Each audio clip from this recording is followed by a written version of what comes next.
UP सरकार ने बनाया सुरक्षा घेरा। बुर्के की आड़ में नहीं होगी फर्जी वोटिंग। बुर्का हटाकर की जा रही है वोटरों की पहचान। नमस्कार, आप देख रहे हैं कैपिटल टीवी उत्तर प्रदेश की स्पेशल स्टोरी और मैं हूं आपके साथ रोहित कुमार। चुनावों के दौरान बुर्के में वोटिंग को लेकर सियासत गरमाई हुई है।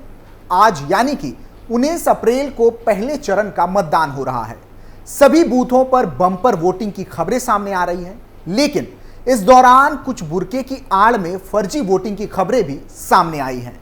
बता दें कि उत्तर प्रदेश में लोकसभा चुनाव के पहले फेज के लिए कैराना, मुजफ्फरनगर, बिजनौर, नगीना, मुरादाबाद, सहारनपुर, पीलीभीत और रामपुर की 8 सीटों के लिए वोटिंग चल रही है। कैराना सीट पर कड़ा मुकाबला देखने को मिल रहा है। यहां से बीजेपी के प्रदीप चौधरी, सपा और इंडिया गठबंधन से इकरा हसन और बसपा के श्रीपाल राणा मैदान में हैं। इस बीच कैराना सीट के एक बूथ को लेकर बड़ा दावा किया जा रहा है। दावा है कि मुस्लिम महिलाएं बुर्का की आड़ में फर्जी वोटिंग कर रही हैं। राहत की बात यह है कि ऐसी खबरें सामने आने के बाद प्रशासन अलर्ट है और महिला पुलिस के द्वारा बुर्का उठाकर महिलाओं का चेहरा वोटर आईडी से मिलाया जा रहा है, ताकि किसी प्रकार की फर्जी वोटिंग को अंजाम ना दिया जा सके।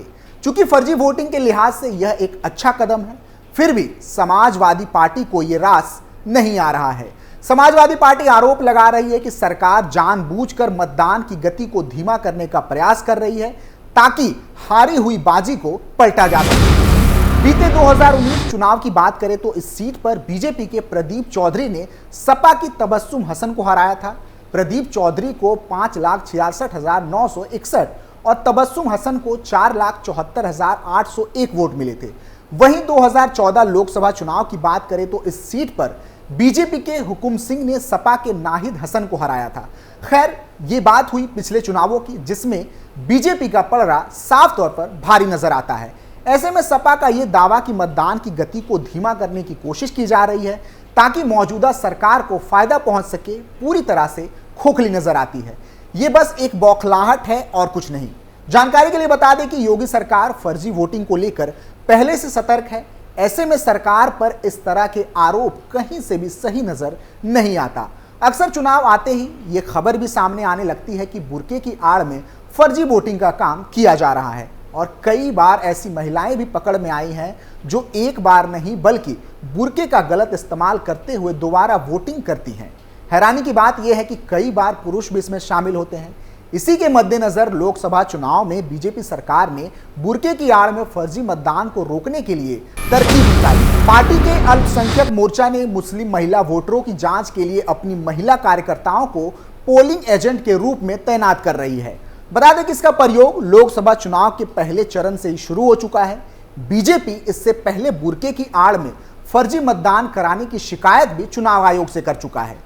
बीजेपी ने यहां बुर्के की आड़ में हो सकने वाले फर्जी मतदान को रोकने के लिए एक तरकीब निकाली है। पार्टी के अल्पसंख्यक मोर्चा ने मुस्लिम महिला वोटरों की जांच के लिए अपनी महिला कार्यकर्ताओं को पोलिंग एजेंट बनाने का फैसला किया है, जिसका प्रयोग भी पहले चरण के चुनाव से शुरू हो चुका है। बता दें कि बीजेपी ने अपने संगठन में बूथ स्तर से मुस्लिम वर्ग को बढ़ावा देना शुरू कर दिया है। इसका असर यूपी में हुए स्थानीय निकाय के चुनावों में भी साफ तौर पर देखने को मिला था।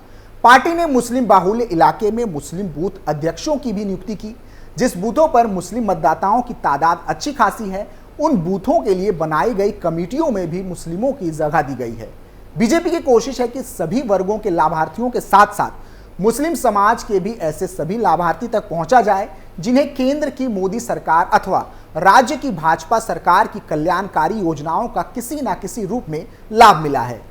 यूपी भाजपा अल्पसंख्यक मोर्चा ने मुस्लिम महिला वोटरों की जांच के लिए पोलिंग एजेंट में अल्पसंख्यक मोर्चा की महिला कार्यकर्ताओं को भी अपनी कमेटी में रखेगी, जो हर बूथ पर तैनात रहेगी। अल्पसंख्यक मोर्चा ने इसके लिए लोकसभा की 47 सीटों की पहचान की है। यूपी के मुस्लिम आबादी वाले बूथों पर भाजपा अल्पसंख्यक मोर्चा यूपी की मुस्लिम वोट कमेटी मेंबर तैनात रहेगी। हर बूथ पर उसी कमेटी मेंबर को तैनात किया जाएगा जो उसी मोहल्ले का हो। बुर्का पहनकर फर्जी वोट डालने वालों को चिन्हित करके संबंधित अधिकारियों को मुस्लिम बूथ कमेटी अवगत कराएगी। इसके साथ ही पोलिंग कमेटी में अल्पसंख्यक मोर्चा के पदाधिकारी भी शामिल किए जाएंगे। बीजेपी बुर्के की आड़ में फर्जी मतदान कराने की शिकायत भी चुनाव आयोग से कई बार कर चुका है। ऐसे में देखना है कि बीजेपी का ये तरकीब कितना कारगर साबित होता है। बता दें कि उत्तर प्रदेश के स्थानीय निकाय चुनाव दौरान भी कुछ ऐसा ही देखने को मिला था। संभल में बुर्के की आड़ में महिलाओं ने फर्जी वोटिंग की कोशिश की थी। 4 महिलाओं को पुलिस ने हिरासत में भी लिया था। महिलाओं के पास से फर्जी पहचान पत्र भी बरामद किया गया था। ये मामला चंदौसी कोतवाली इलाके के गांधी पार्क मतदान केंद्र का था। इसके अलावा संभल में भी एक महिला ने बुर्का पहनकर मतदान केंद्र पर फर्जी वोट डालने की कोशिश की थी, लेकिन मौके पर मौजूद अधिकारियों ने महिला को फर्जी वोट डालने से पहले ही दबोच लिया था। बता दें कि साल 2008 में एक चौंकाने वाला मामला सामने आया था, जहां 14 वर्षीय लड़की वोट डालने पहुंची थी। यह मामला सदर कोतवाली इलाके के इंटर कॉलेज मतदान केंद्र का था।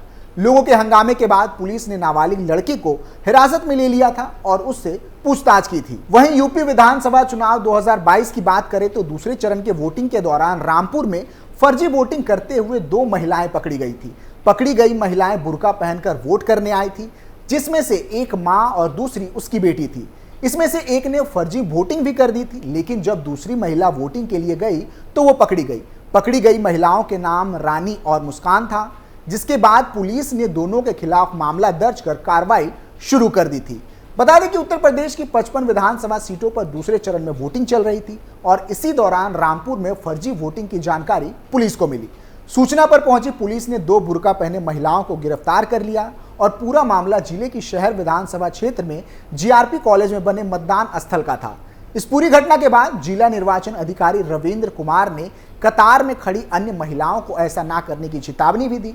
उन्होंने कहा था कि मतदान कर्मी प्रशिक्षित हैं और फर्जी वोटिंग नहीं हो सकती। पकड़ी गई महिलाओं के खिलाफ पुलिस ने मामला दर्ज कर लिया था। जिलाधिकारी ने बताया था कि पुलिस और पीठासीन की ओर से फर्जी वोटिंग की जानकारी दी गई थी। इसके बाद ही ये कार्रवाई की गई थी। इतना ही नहीं, साल 2019 के लोकसभा चुनाव के दौरान भी बुर्के में फर्जी वोटिंग की खबर सामने आई थी। लोकसभा चुनाव के दूसरे चरण के लिए देश की 95 सीटों पर वोट डाले जा रहे थे और पहले चरण की तरह दूसरे चरण में भी फर्जी वोटिंग का मसला सामने आया था, जिसको लेकर भारतीय जनता पार्टी के सांसद कंवर सिंह तंवर ने आरोप लगाया था कि बुर्का पहनकर फर्जी वोटिंग की जा रही है, जिसको लेकर उन्होंने डीएम से शिकायत भी की थी। वहीं बीएसपी के उम्मीदवार रहे दानिश अली ने उल्टा भाजपा पर ही आरोप लगा दिया था।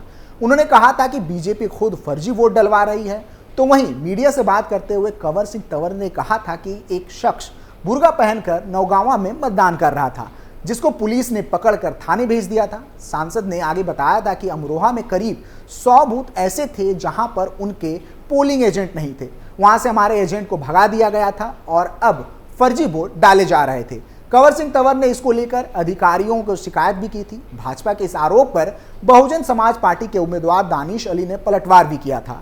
दानिश अली ने कहा था कि भाजपा के सांसद प्रशासन पर दबाव बनाने की कोशिश कर रहे हैं और वोटिंग में अड़चन पैदा कर रहे हैं।